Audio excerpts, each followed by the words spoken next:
இந்த உலகத்துல வேகம் தான் எல்லாரும் நினைக்கிறீங்களா? இல்ல, விடாமுயற்சி தான் உண்மையான பலம். வாங்க, ஒரு குட்டி எறும்பும் ஒரு மெதுவான நத்தையும் சொல்லித்தரும் வாழ்க்கை பாடத்தை பார்ப்போம். ஒரு பெரிய காட்டில வானத்தை தொடும் அளவுக்கு உயரமான ஒரு மரம். அதோ அதன் உச்சியில் கண்களை கவரும் ருசியான பழங்கள். அந்த பழங்களை அடைய ஒரு சுறுசுறுப்பான எறும்பும் ஒரு மெதுவாக நகரும் நத்தையும் முடிவெடுத்தன. எறும்பு தன்னோட வேகத்தை காட்டிக்கிட்டு பறக்கிற மாதிரி மரத்துல ஏற ஆரம்பிச்சது. பாதியில நின்று கீழே பார்த்து மெதுவா வர்ற நத்தைய பார்த்து சிரிச்சது.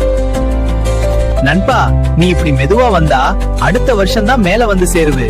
நீ கிண்டல் பண்ணிச்சு எறும்பு. அந்த வார்த்தைகள் நத்தையோட மனசை நொறுக்கின. நாமும் ஏன் எறும்பு மாதிரி வேகமா இல்ல? மனசுக்குள்ள சோகமா யோசிச்சது. அப்போதான் அங்கே ஒரு மரங்கொத்தி பறவை வந்தது. ஏன் நண்பா இப்படி கவலையா இருக்க? நீ அன்போட கேட்டது.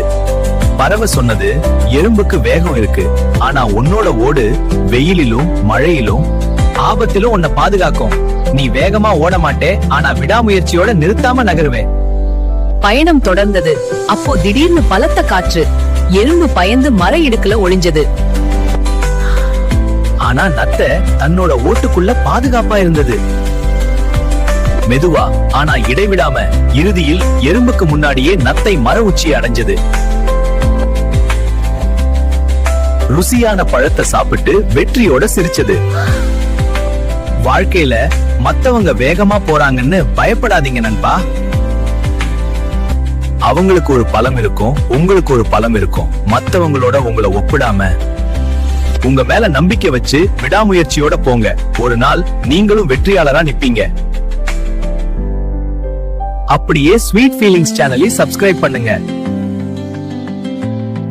Please subscribe